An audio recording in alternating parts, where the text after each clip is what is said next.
ಈ big boss ಮನೆಯಲ್ಲಿ ಕಂಟೆಸ್ಟೆಂಟ್ಗಳು ಆಯ್ಕೆ ಮಾಡ್ತಾರಲ್ಲ, ಅಲ್ಲಿ ಕೆಲವೊಂದಷ್ಟು ಜನ ಆಚೆ ಕಡೆ ಫ್ರೆಂಡ್ಸ್ ಆಗಿರ್ತಾರೆ. ಒಂದು ಫ್ರೆಂಡ್ಸ್ ಗ್ರೂಪ್, ತುಂಬ ವರ್ಷ ಪರಿಚಯ ಇರೋರು, ಒಂದೇ ಸೀರಿಯಲ್ಗಳಲ್ಲಿ ಕೆಲಸ ಮಾಡಿದವರು, ಅಥವಾ ಒಂದೇ ಚಾನಲ್ಗೆ ಬೇರೆ ಬೇರೆ ಕಾರ್ಯಕ್ರಮಗಳಲ್ಲಿ ಕೆಲಸ ಮಾಡಿದವರು. ಹೀಗೆ ಅವರು ಆಚೆ ಕಡೆ ಒಬ್ರಿಗೊಬ್ರಿಗೆ ಪರಿಚಯ ಆಗಿರ್ತಾರೆ, ಒಬ್ರಿಗೊಬ್ರಿಗೆ ಫ್ರೆಂಡ್ಸ್ ಆಗಿರ್ತಾರೆ, ಅಥವಾ ಒಬ್ರಿಗೊಬ್ರಿಗೆ ತುಂಬ ಕ್ಲೋಸ್ ಫ್ರೆಂಡ್ಸ್ ಆಗಿರ್ತಾರೆ.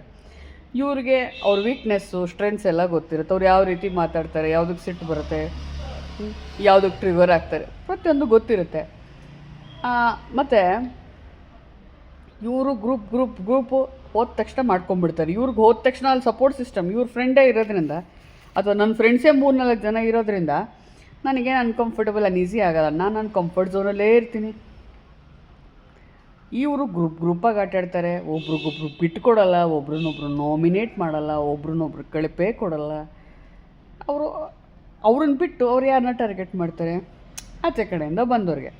ಇವಾಗ ಈ ಸಲನೇ ನೋಡಿ, ಕಾವ್ಯ, ಅಭಿ, ಧನು, ಸ್ಪಂದನ, ಗಿಲ್ಲಿ ಇವರೆಲ್ಲ ಒಂದು ಟೀಮು. ಬೇರೆ ಬೇರೆ ರಿಯಾಲಿಟಿ ಶೋಗಳಲ್ಲಿ ಪಾರ್ಟಿಸಿಪೇಟ್ ಮಾಡಿದ್ದಾರೆ. ಕಲರ್ಸ್ ಕನ್ನಡ ಪ್ರಾಡಕ್ಟ್ ಅವರೆಲ್ಲ ಅದೇ ಒಂದು ಗ್ರೂಪಿಂದ ಬಂದವರು. ಒಬ್ರನ್ನೊಬ್ರನ್ನ ಬಿಟ್ಕೊಡಲ್ಲ, ಒಬ್ರನ್ನೊಬ್ರು ನಾಮಿನೇಟ್ ಮಾಡಲ್ಲ, ಒಬ್ರಿಗೊಬ್ರು ಕಳಪೆ ಕೊಡಲ್ಲ. ಇವ್ರಿಗೆ ಟಾರ್ಗೆಟ್ ಯಾರು? ಆಚೆ ಕಡೆಯಿಂದ ಬಂದವರು. ಸೊ ಇಲ್ಲಿ ಆಲ್ರೆಡಿ ಒಂದು ಗ್ರೂಪ್ ಇದೆ. ಆ ಗ್ರೂಪ್ನ ಹೇಗೆ ಬ್ರೇಕ್ ಮಾಡೋದು? ಆ ಮನೆಗೆ ಹೋಗಬೇಕು, ನಾವು ಆ ಮನೇಲಿ ಸರ್ವೈವ್ ಆಗಬೇಕು, ನಾಮಿನೇಟ್ ಆಗಬಾರ್ದು, ಟಾಸ್ಕ್ಗಳು ಗೆಲ್ಲಬೇಕು, ಮನೆ ಕೆಲಸಗಳು ಮಾಡಬೇಕು, ಹೇಗಿರಬೇಕು ನಾವು? ಇವರು ಆಲ್ರೆಡಿ ಒಂದು ಗ್ರೂಪ್ ಫಾರ್ಮ್ ಮಾಡ್ಕೊಂಡಿದ್ದಾರೆ. ಹೇಗೆ ಈ ಗ್ರೂಪ್ನ ಒಡಿಬೇಕು?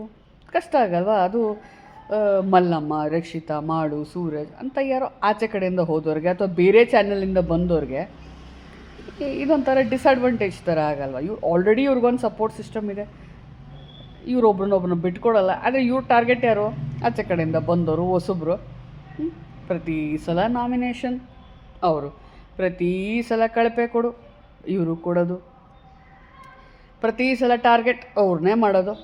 ಇಲ್ಲೇ ನೋಡಿ, ಇಲ್ಲಿ ಪ್ರತಿ ಸಲ ಅಶ್ವಿನಿ, ಧ್ರುವಂತ್ ಇಲ್ಲ ರಕ್ಷಿತಾನೇ ಟಾರ್ಗೆಟು. ಅಶ್ವಿನಿ, ಧ್ರುವಂತ್ ಸಹ ಯಾವುದೋ ಸೀರಿಯಲಲ್ಲಿ ಕೆಲಸ ಮಾಡಿದರು, ಉದಯ ಟಿ ವಿಲಿ ಅಂತಾರೆ. ಬಟ್ ಈ ಕಲರ್ಸ್ ಟೀಮ್ ಮುಂದೆ ಅವರಿಬ್ಬರೇ ಪ್ರತಿ ಸಲ ಇವ್ರುಗಳೇ ಟಾರ್ಗೆಟು ಈ ಸೀರಿಯಲ್ ಗ್ಯಾಂಗ್ಗೆ. ಅದೇ ರೀತಿ ಈ ವೈಲ್ಡ್ ಕಾರ್ಡ್ ಎಂಟ್ರಿ ಸಹ 2 ವಾರ 3 ವಾರ ಬಿಟ್ಟು ವೈಲ್ಡ್ ಕಾರ್ಡ್ ಎಂಟ್ರಿನ ಕಳಿಸ್ತಾರೆ ಮನೆ ಒಳಗಡೆ. ಆ ವೈಲ್ಡ್ ಕಾರ್ಡ್ ಎಂಟ್ರಿ ಆಚೆ ಕಡೆ ನೋಡ್ಕೊಂಡು ಹೋಗಿರುತ್ತೆ ಗೇಮ್ನ, ಯಾರ್ಯಾರು ಹೇಗೆ, ಯಾರ್ಯಾರು ಕೇಸ್ ಹಿಸ್ಟ್ರಿ ಏನೋ ಆರಾಮಾಗಿ ನೋಡ್ಬೋದು. ಇನ್ಸ್ಟಾಗ್ರಾಮು, ಫೇಸ್ಬುಕ್ ತೆಗೆದು ನೋಡ್ರಿ ವ್ಯಕ್ತಿ ಅಂತವ್ರು ಅಂತ ಗೊತ್ತಾಗ್ಬಿಡುತ್ತೆ. ಅಟ್ಲೀಸ್ಟ್ ಒಂದು ಪರಿಚಯ ಅಂತೂ ಇರುತ್ತೆ.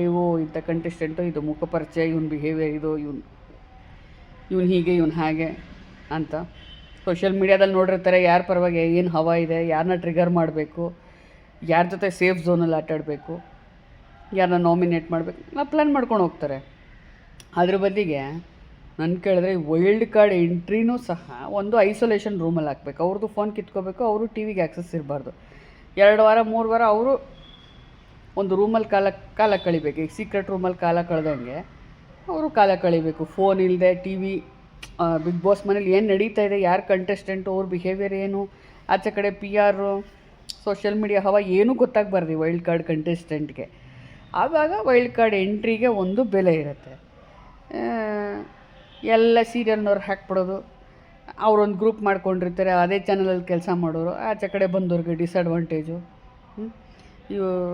ಮತ್ತು ಇದೇ ಥರ ವೈಲ್ಡ್ ಕಾರ್ಡ್ ಎಂಟ್ರಿಗಳದ್ದು ಅದೇ ಹಣೆ ಬರ. ಅವರು ಆಲ್ರೆಡಿ ಗೇಮ್ ನೋಡ್ಕೊಂಡು ಹೋಗಿರ್ತಾರೆ. ನಾವು ಯಾರ ಜೊತೆ ಹೋಗಿ ಬಕೆಟ್ ಹಿಡಿಬೇಕು, ಯಾರ ಜೊತೆ ಸೇಫ್ ಆಗಬೇಕು ಅಂತ. ಒಂಥರ ಇದೇ ಪ್ರಿಡಿಕ್ಟಬಲ್ ಪ್ಯಾಟ್ರನ್ ಆಗೋಗುತ್ತಲ್ವ. ಎಲ್ಲ ಅಪರಿಚಿತರನ್ನ ಹಾಕಿ, ಇಲ್ಲ ಎಲ್ಲ ಫ್ರೆಂಡ್ಸ್ಗಳನ್ನೇ ಹಾಕಿ, ಎಲ್ಲ ಗೊತ್ತಿರೋರು ಹೊಡೆದಾಡ್ಕೊಳ್ಳಿ, ಟೋಟಲ್ ಸ್ಟ್ರೇಂಜರ್ಸ್ನ ಹಾಕಬೇಕು. ಮತ್ತು ವೈಲ್ಡ್ ಕಾರ್ಡ್ ಎಂಟ್ರಿ ಸಹ ಅವರು ಒಂಥರ ಐಸೋಲೇಷನ್ ರೂಮ್ ಅಥವಾ ಸೀಕ್ರೆಟ್ ರೂಮಲ್ಲಿದ್ದು ಸೋಷಿಯಲ್ ಮೀಡಿಯಾ ಆಚೆ ಕಡೆ ಏನು ನಡೀತಾ ಇದೆ ಅಥವಾ ಮನೆ ಒಳಗಡೆ ಏನು ನಡೀತಾ ಇದೆ ಗೊತ್ತಿಲ್ಲದೇ 2 ಅಥವಾ 3 ವಾರ ಆದಮೇಲೆ ಹೋಗಬೇಕು. ನೀವೇನಂತೀರಾ? ಕಾಮೆಂಟ್ಸಲ್ಲಿ ತಿಳಿಸಿ.